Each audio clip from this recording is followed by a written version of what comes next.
Alright, people, live again. Back again to talk to you guys. I want to let y'all know what's going on with me in trucking right now. I'm doing dedicated now. So I'm on a dedicated route with the company that I work for now. Anyway, shout out to Erica Williams because she owns her own truck. She's hiring people to do trucking and stuff now. Brilliant chick. I'm gonna start watching her stuff a lot more now because I'm such a business-minded and business-oriented type person, and that's what she deals with on her channel. So it's gonna make sense,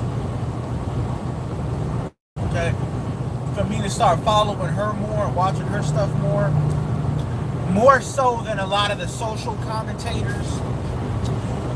But I digress. But she talked about her last stream. She did a real good stream with another beautiful sister who has like a real estate course. I'm thinking about buying her real estate course and studying it. But she has a real estate course. It's about real estate investment. And, but brilliant sister. But Erica was talking about how in trucking, within the last 2 years, 30,000 Indians have gotten into the trucking industry. And they're starting to buy their own trucks. They're big on owning their own trucks. And if you really look at it, the way it's set up is if each one of them owns 2 of their own trucks, that's 60,000 trucks on the road. Okay, that's that's potentially them dominating the industry. That's potentially them dominating another industry, and that black folks could have gotten in on, but instead it's going to be dominated by foreigners. Okay, so you got to look at that. Now, I don't think they're going to completely dominate the industry like that. There's still a lot of room for growth and demand out here in this industry. But if you look at how big they've gotten, it definitely is something to think about and something to take into perspective. Because when you got black folks out here talking about ADOS and reparations, meanwhile the Indians is going out here and they put 30,000 of their own people into the trucking industry within the last 2 years. And if each one of them just owned 2 trucks, that would be 60,000 trucks on the road that they own. That's 60,000. A fleet that big is the same size as as the largest carriers. So the largest, like 5-10 trucking companies that exist, they have about that many trucks, about 50, 60,000 trucks. You look at big companies like Swift, CR England, companies like that. That's how many trucks they have. So that's like them. Now, all these Indians, they're not all in one company. They have their own companies, and a lot of them are owner-operators and stuff. But that's like a whole new trucking, massive OTR carrier on the road now, just comprised of nothing but Indians, if they were all like in one company. You know what I mean? So that's something to definitely take into perspective. All right. Now, I want to talk about Laredo, Texas. The very early part of the week, when I went to Laredo, Texas the first time. So it's basically a dedicated route. What happens is we transport hazmat, because I got my hazmat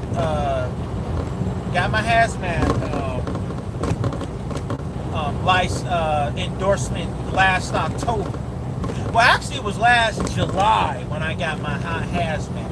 But then I didn't get approved for it till like November because I have to do the whole background. And the dumb guy at the DMV, he didn't tell me how the whole background works. The way he explained it, I thought they just did the background check automatically. But what happens is you have to go through TSA, and you have to go through a TSA facility and pay them like a fee for them to run your background. And once they approve it, then the state sends you your new license with the hazmat endorsement on it. So I went like 2 months having to carry around a temporary paper license, be behind that. You know what I mean? But luckily, when I finally did figure that out, the TSA background check only took like a week or 2 weeks, I think. It was very short. And they're just looking for stuff like identity theft or, you know, making sure you're not no fuck nigga, you know, out there doing fuck nigga shit. But once you pass and all that, they go ahead and give you a license.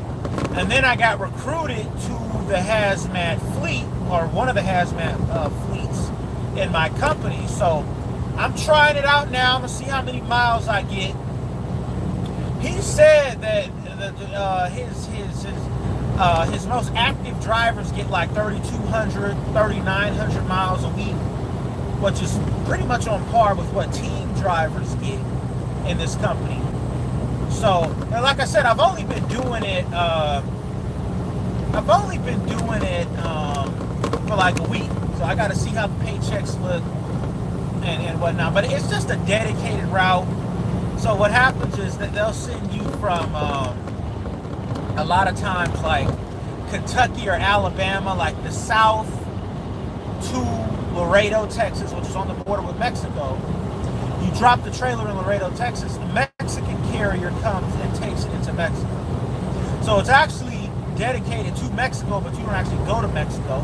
We just drop it at a company that's in Laredo, Texas on the border, and then they take it into Mexico. So the way it works though is, so we have the company I work for, they actually have a terminal in Laredo, Texas. And it's not really a terminal, it's really like a refrigerated warehouse, but they just use the lot to store trailers. So what happens is carriers from Mexico come up and they drop in that yard loads coming up here to the US. So then we go to the yard, pick it up, and we take it up wherever it's gonna go. A lot of times they have us dropped by Dallas. That's what I'm heading to right now, to a city that's in the Dallas area. But we be transporting, and last time I looked, they sent us to a Polaris warehouse. So we was transporting Polaris off-road vehicles. And, you know, those vehicles look cool, man. You know, they put them in a trailer, you know, transport them up there. And I'm guessing that the Polaris factory, I'm guessing it's probably somewhere in Mexico, where they manufacture where Polaris is manufacturing these vehicles. And then they're shipping them up to the United States. A lot of American companies manufacture in Mexico because it's cheaper. Okay. I know a lot of the auto companies do that. So I wouldn't be surprised if Polaris, they got them a factory down here as well, where they are manufacturing their vehicles and then transporting them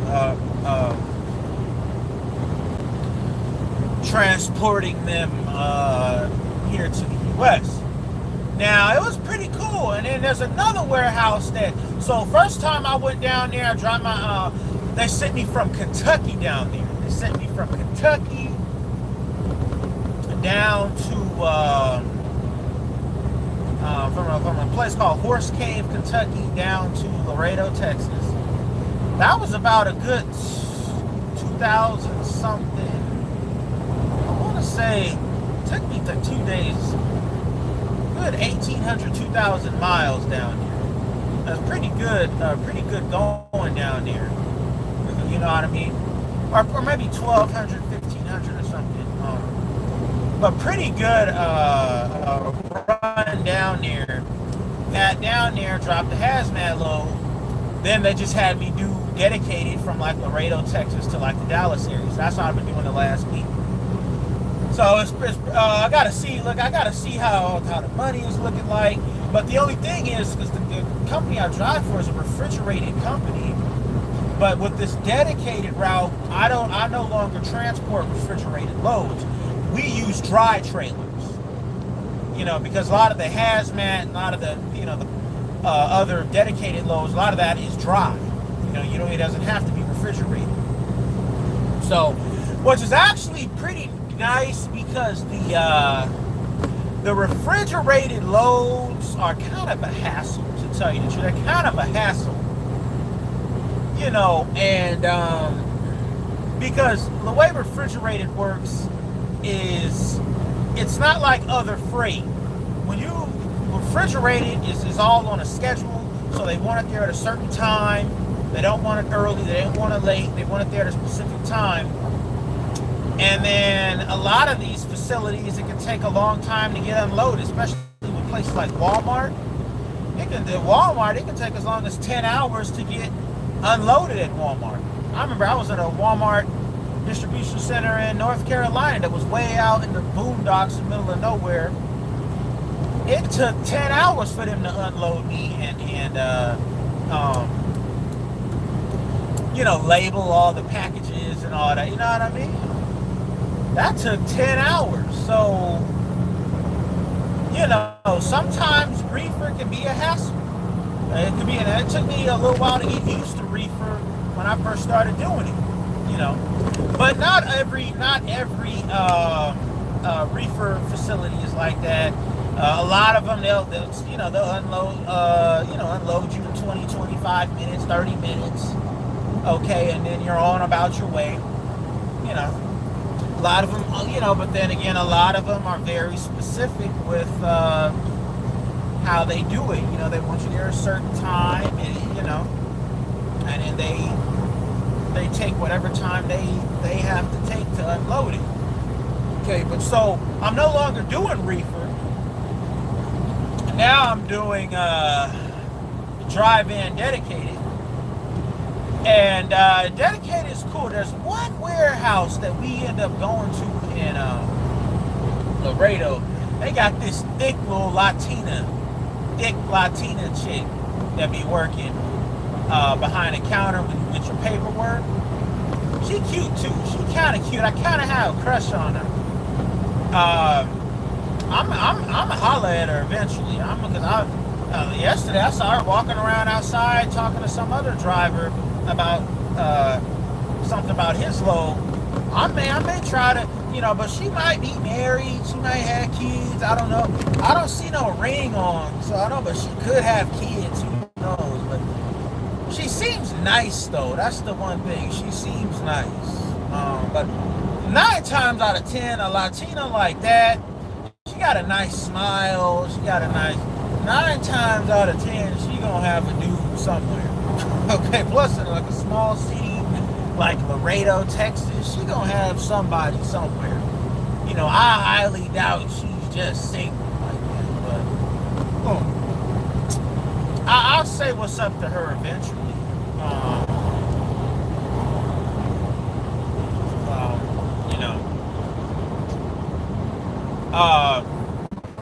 What was I gonna say?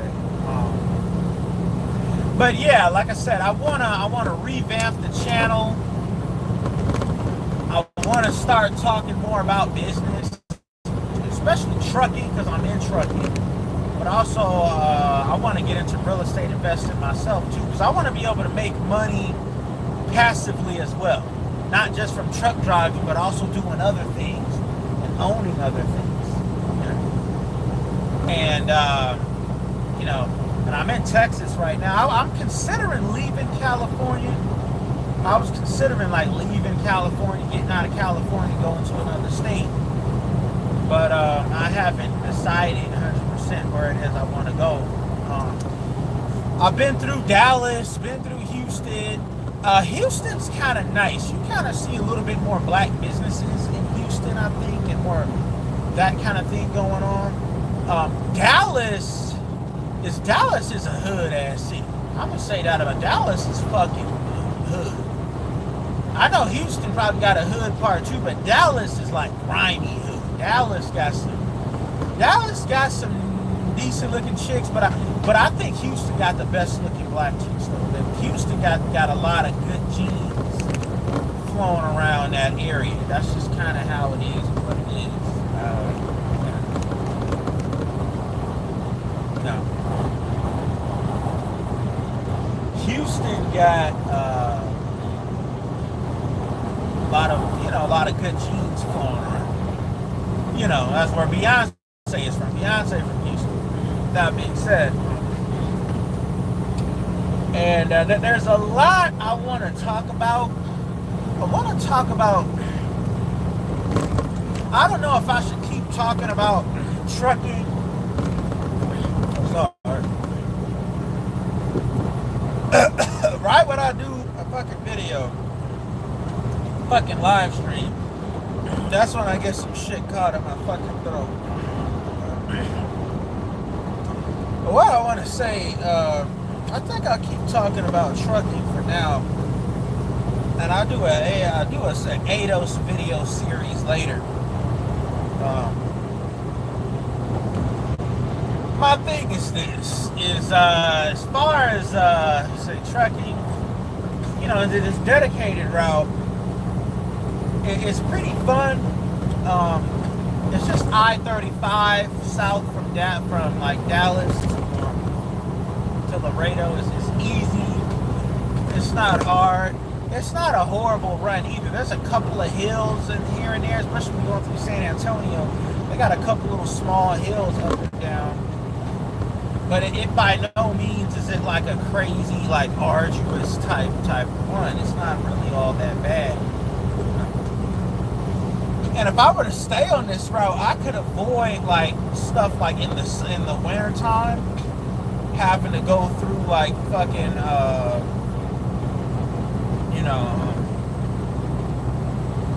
having to go through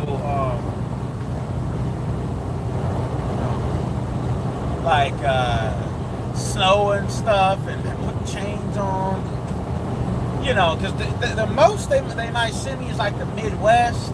But the Midwest, you don't really have to fuck with no chains most of the time because there's not a lot of mountains and shit.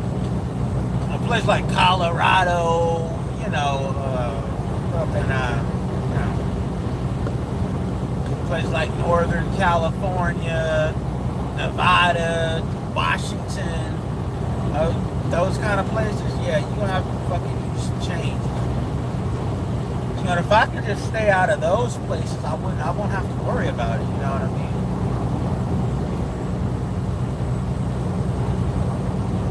I don't really have to worry about it.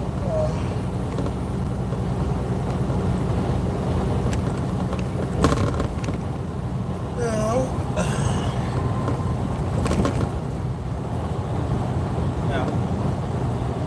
Yeah.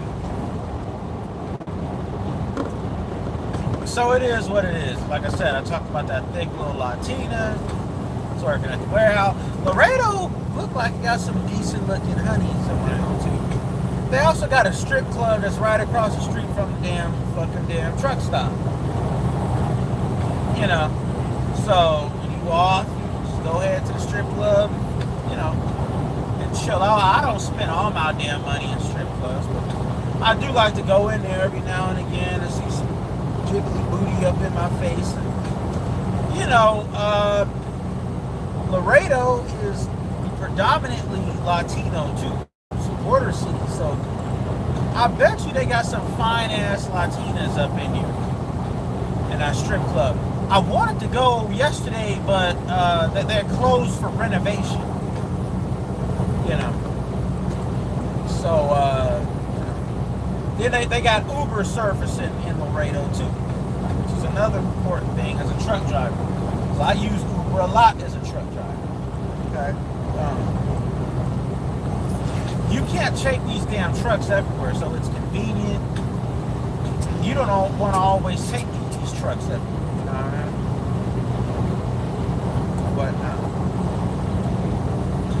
But that being said, and like I don't mess with like prostitutes inside the truck. Number one, it's illegal. It's a federal offense to have sex inside a commercial motor vehicle. Number two, it's not safe. These bitches get up in that truck. A lot of these bitches is grimy. They'll rob a motherfucker, rob a nigga. You know what I mean? Take your shit, rob your shit. You know what I mean? So I've heard of a story of a trucker getting shot by one of these lot lizards.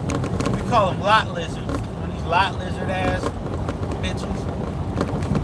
You know, that happened in the Midwest. So I ain't trying to end up fucked up like that. So, long story short, just don't let none of these bitches up in the truck. You know, if you want to escort, catch you an Uber and go off site and get you a professional escort that operates out of like a motherfucking motel or something, or a hotel or something. You know what I mean? With that being said,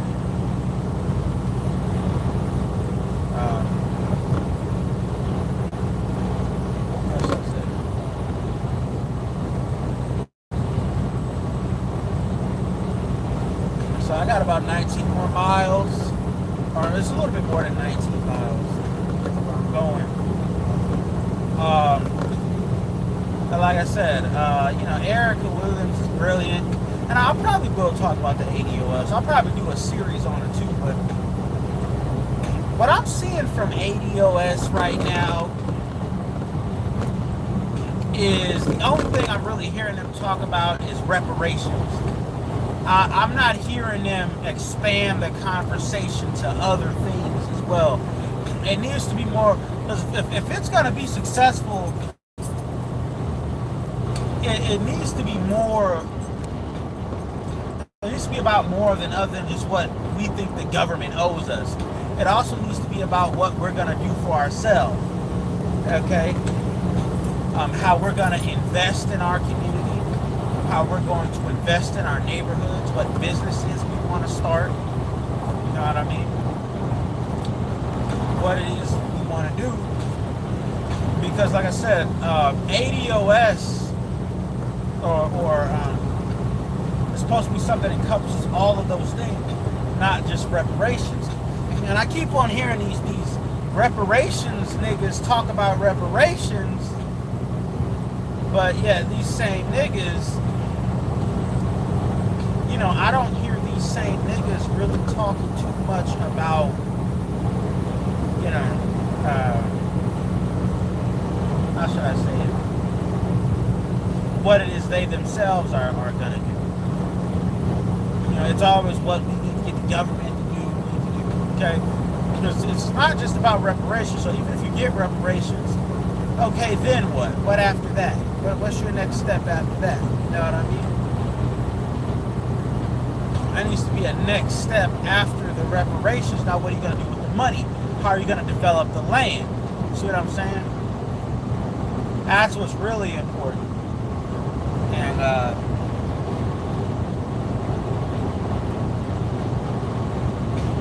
you know what I mean? And whatnot. But,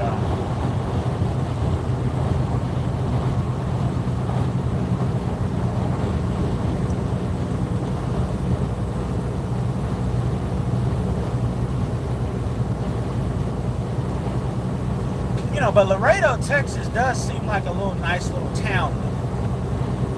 You know, it's kind of a nice little neat little, it's kind of hood. Like, I know it's a hood city, but I still saw some classy people working. Not everyone that lived there looked like they fucking, it's just a lot of the buildings are old, the houses are kind of old style, you know. But, who knows? Maybe there's a lot of development in the area. I don't know. You know, I don't know. I would have to, you know,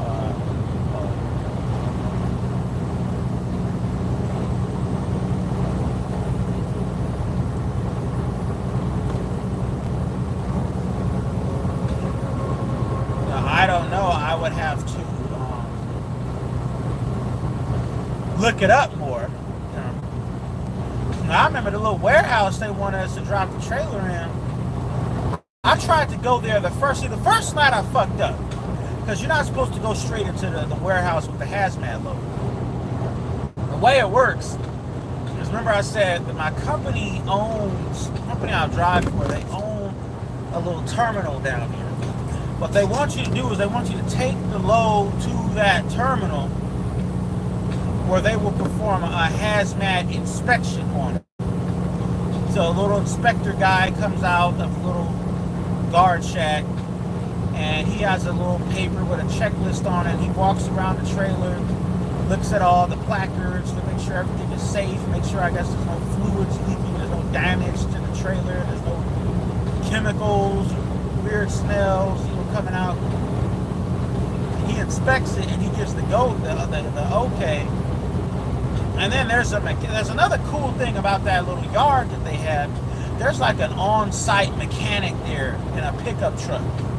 So any problem you may have with the trailer, even if you have, let's say you need new, like for your airlines, you need the little couplings. Sometimes those little rubber couplings on the airlines, that they don't be on the trailer. So you hook your airlines to the trailer, and the trailer gets no air, and the trailer won't be able to move because there's no suction cup. So that happened to me with the load that I picked up from there the next day. The mechanic, he put new little sections on there. I was so thankful for that. But yeah, they have like an on-site little mechanic dude who rolls around on that little yard, but he inspects the trailer too. Make sure all the running lights are working, and lights on top of the trailer, on the bottom of the trailer, the side of the trailer are working.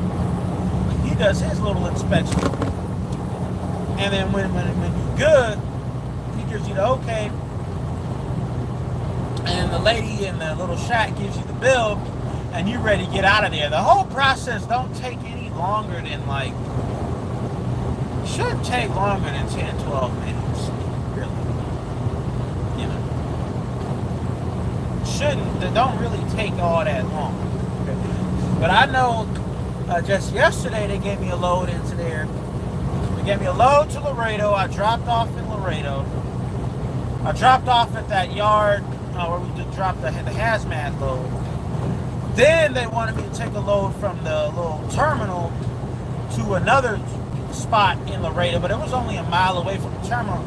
But it was due at 12 noon. They wanted their load no later than 12 noon. So I was able to deliver the hazmat load at 10:30, then double back up to the terminal for the trailer and get that inspected, get that up out of there. I got up out of there at like 11:15, and I delivered it just fine. I had plenty of time. But the lady was kind of slowing around. She was doing some shit on her computer. She had to do some shit on another computer before she could give me my papers. And so I kind of got a little mad. I had to tell her. I told her politely, though, look, you know, I'm kind of in a hurry. I got another load. I got to drop this load by noon, you know. But I got it in there, you know. So it was all good. Saw the little thick little Latina working at the warehouse again, you know. She cute too. She know, you know, I gotta say something to her. I gotta say something. Y'all know I gotta say something. Even if she got a dude, I gotta be like, hey, you know, you live out here in Laredo. You ever want to go to other states and stuff and hang out? You know, shit. I gotta say something. I said Laredo is a little town down there, like by itself. It's like by its damn self. You know what I mean? It's not a lot other than just like ranches. They don't even have farms around it. It's just ranches. Big ranches and shit. They got a bunch of like trees and shit on them. You know what I mean? That's what's mainly around there.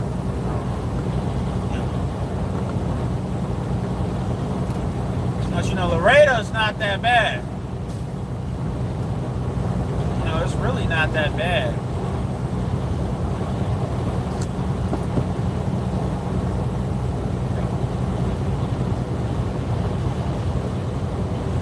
said the truck stops they have there though are huge.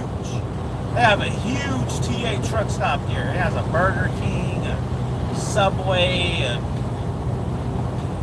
attached to it.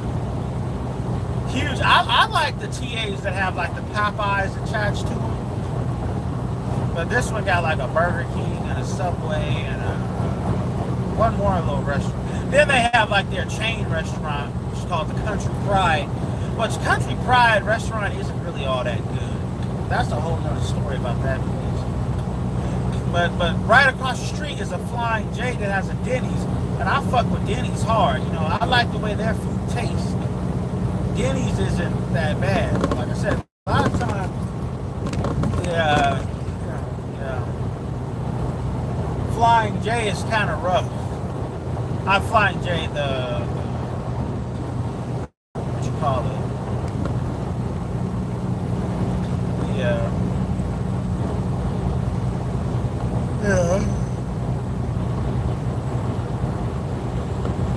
What you call it?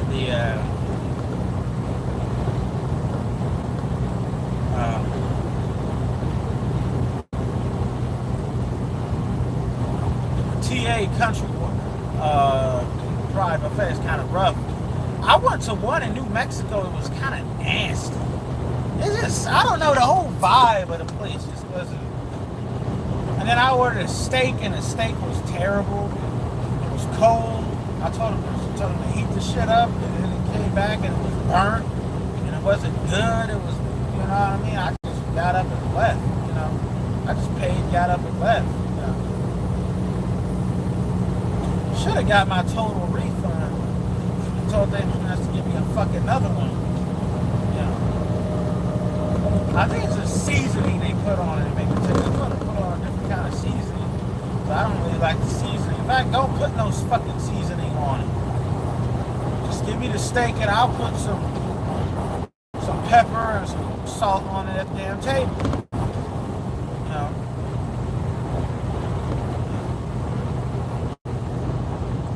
Whatnot.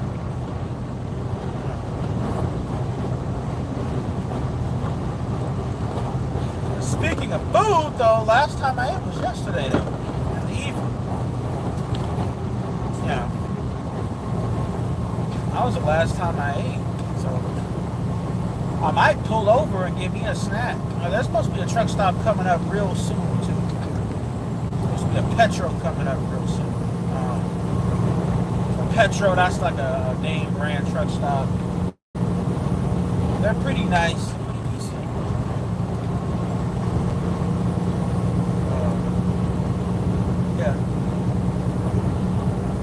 I think they got some Dunkin' Donuts in there too. I might give you some donuts.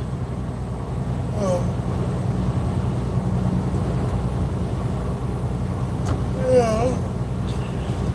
Whatnot.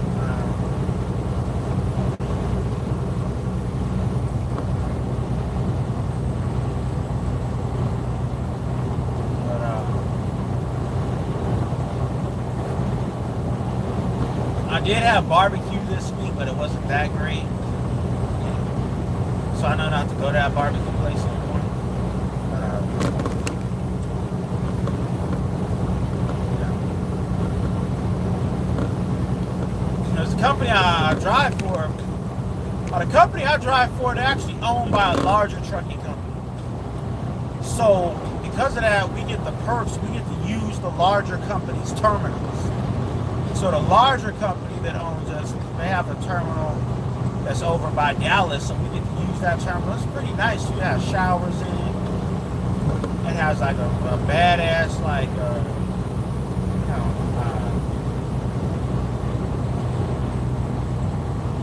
fucking badass,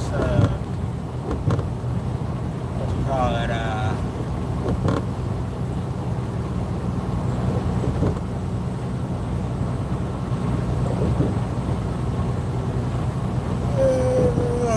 sorry about that.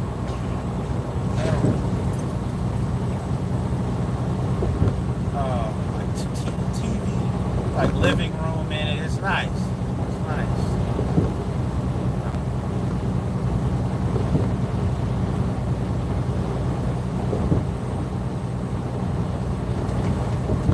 know what I mean?